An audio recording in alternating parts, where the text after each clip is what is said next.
107 years. That's how long the good Lord has let me stay on this earth. Long enough to watch babies become grandparents. Long enough to bury people I thought would bury me first. Long enough to learn that the sharpest knife in this world ain't made of steel. It's made of words. People think trouble starts with money. Some think it starts with jealousy. Others blame bad luck.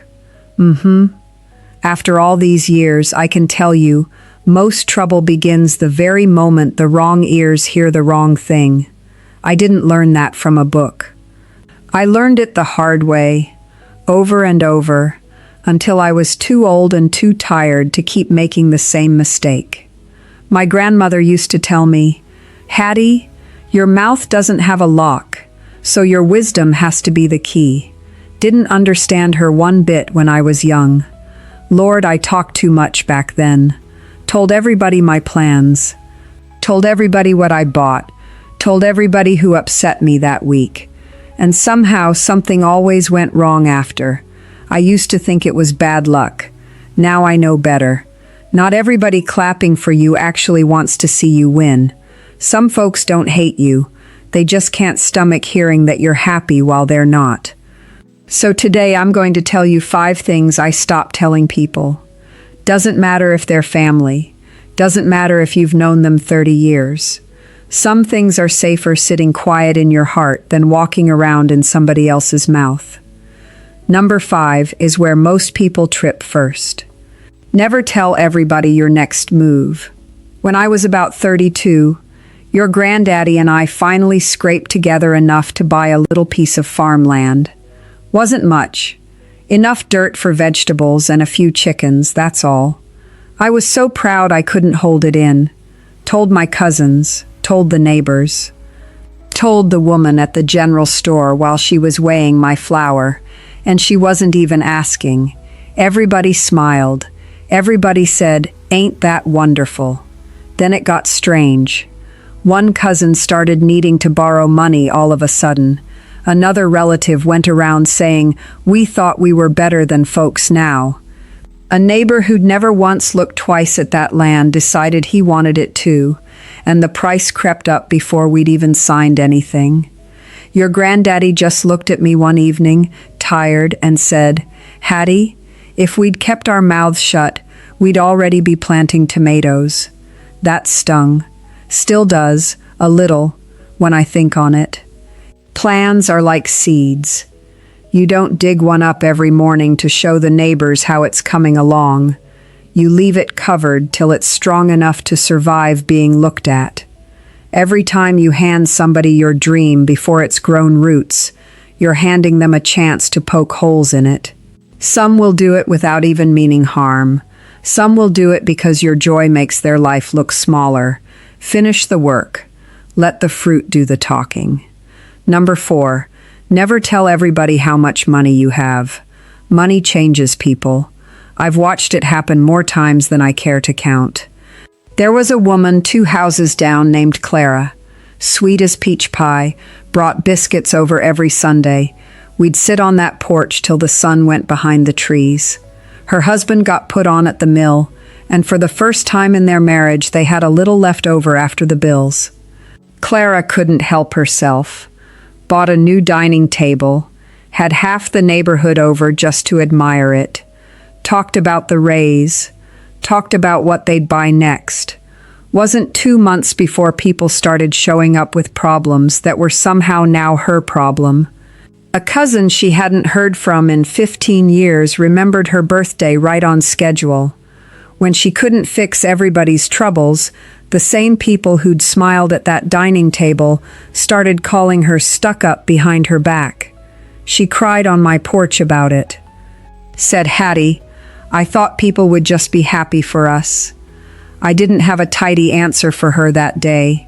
Truth is, I still don't, not really. I just told her what my own mama told me once. Money should make your life quieter, not louder. It pays the bills. It sleeps at night. It doesn't need an audience. Doesn't mean don't enjoy a blessing. Just means not every blessing needs a microphone. Number 3, Never hand your weaknesses to just anybody. This one I learned slower than the others, and I'll be honest, part of me is still a little embarrassed by it.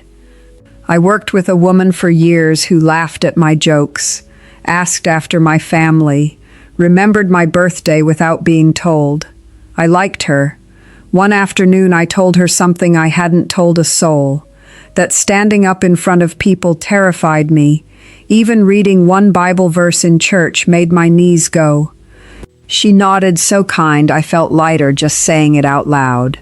Few weeks later, at a community meeting, she smiled at the whole room and said, Hattie would love to come up and explain everything. Every head turned to me. I stumbled through it, hands shaking, face burning. Walking home, I wasn't even angry at her, not really. I was more disappointed in myself for handing something tender to somebody who hadn't earned it. That's the part that still bothers me. Not what she did, but how easy I made it for her. There's a difference between being open and being unguarded.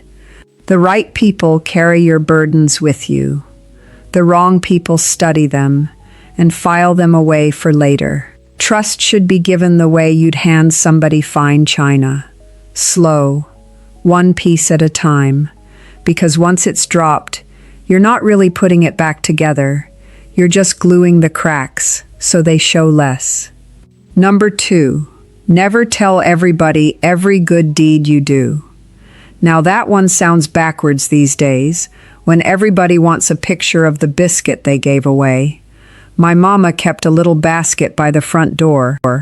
Every Saturday she'd fill it. Biscuits, vegetables, sometimes a jar of preserves, and disappear for about an hour. I asked her once where she went. She just said, making a delivery, and left it at that. Didn't find out the truth till after she passed. There was an old widow on the edge of town whose children had all moved off. Mama had been leaving food on that porch every week for near 12 years. Never a note. Never told a soul, not even me. That old woman spent 12 years praying for an angel who lived 3 streets over the whole time. I cried when I found that out.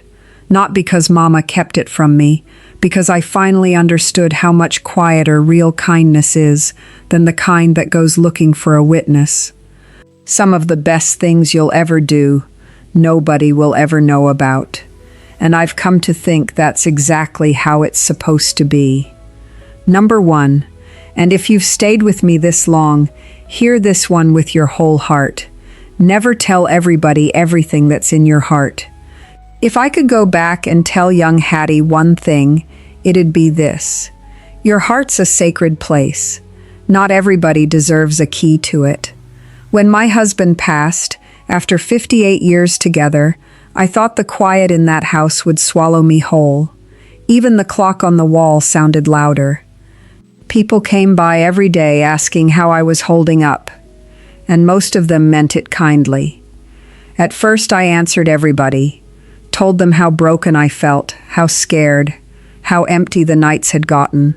Some of them sat with that gently. Others, I'd hear my own grief coming back to me secondhand, turned into neighborhood talk. I stopped explaining myself after that, started sitting with my Bible instead, talking to the Lord, and to the 2 friends who'd proven themselves over decades instead of days. Peace came back slower than I wanted, but it came. You don't owe your whole soul to everybody who asks after it. Silence isn't weakness. Sometimes it's just the only door strong enough to keep the wrong things out while the right things heal. So there they are. Keep your plans quiet till they've got roots. Keep your money humble. Guard your weaknesses till trust is earned, not assumed. Do your good without needing the world to clap. Protect your heart like it's the only one you'll get, because it is. Folks ask me sometimes what the secret to a long life is. They want me to name a food, a tonic, something they can go buy. I just tell them the truth. Peace carries you farther than pride ever will. A quiet mind sleeps better. A careful tongue keeps you out of more trouble than any doctor could fix you from. You don't have to win every argument. You don't have to answer every question somebody thinks they're owed, and you certainly don't have to tell everybody everything. Some doors stay closed for a reason. Some things are only still blessings because they stayed between you, the Lord, and your own faithful heart. Now, if you'll excuse this old woman, I've got a sunset to watch, and I've learned some moments are too good to interrupt with more words.